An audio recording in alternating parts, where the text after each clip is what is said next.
আসসালামু আলাইকুম। আমি Tania Afroz, senior staff nurse, Shaheed Tajuddin Ahmed Medical College Hospital. Patient আমার হাজব্যান্ড হয়। তার হচ্ছে এএসডির অপারেশন হয়েছে Madani Avenue United Medical College Hospital. আমার হাজব্যান্ডের যখন ফার্স্ট তার কমপ্লিকেশনগুলো শুরু হয়, সেখানে বলতেছিল যে তার বুকে পিঠে চাপ দিয়ে ধরতো। তো আমি এই ভেবে আমার শহীদ তাজউদ্দিন আহমেদ মেডিকেল কলেজে একটা ইসিজি করাই। তো ইসিজিতে অ্যাবনর্মাল আসে। তো আমার ওইখানকার কার্ডিয়াক স্যারের পরামর্শ নেই।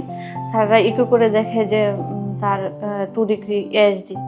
তো স্যাররা আমাকে বলে যে এটার জন্য সার্জারি করতে হবে, বা এটার আরেকটা উপায় আছে, ডিভাইস পরানোর মাধ্যমে এটা কমপ্লিট করা যায়। তো ইনস্টিটিউটে ওইখানকার ডক্টর মোমেন স্যার কাছে আমি যাই। যাওয়ার পরে স্যার নিজে ইকুইটিটি করে দেখে যে ছিদ্রটা একটু বড় আকারে আছে, এটার জন্য ডিভাইস পরানো যাবে না, তার জন্য সার্জারি করতে হবে। আমরা শিওর হই যে ওপেন হার্ট সার্জারি করতে হবে। তারপর আমি আবার ভেগ আসি। আমার হচ্ছে কাপাসিয়াতে একজন স্যার আছে, ডক্টর এনামুল কবির খান, আমি ওনার কাছে যাই।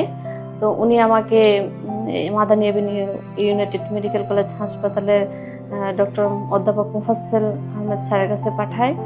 আমি স্যারের সাথে কন্ট্যাক্ট করি এবং আসি। প্রথমে স্যারের ভিজিটে আমার স্যারের কথা শুনে খুবই ভালো লেগেছে।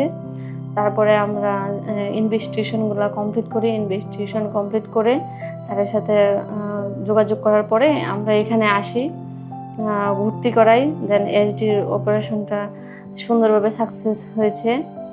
তো বুক ফিরে কাটা না করে স্যারের সাইড দিয়ে অপারেশনটা করেছে। অনেক সুন্দর অপারেশন হয়েছে। আমি এতে খুবই খুশি এবং খুবই স্যাটিসফাই। আমার হাজব্যান্ডও খুবই স্যাটিসফাই।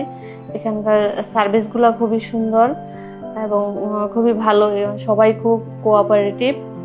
আমাদের খুবই ভালো লেগেছে। আমরা আন্তরিকভাবে সবাইকে ধন্যবাদ জানাচ্ছি।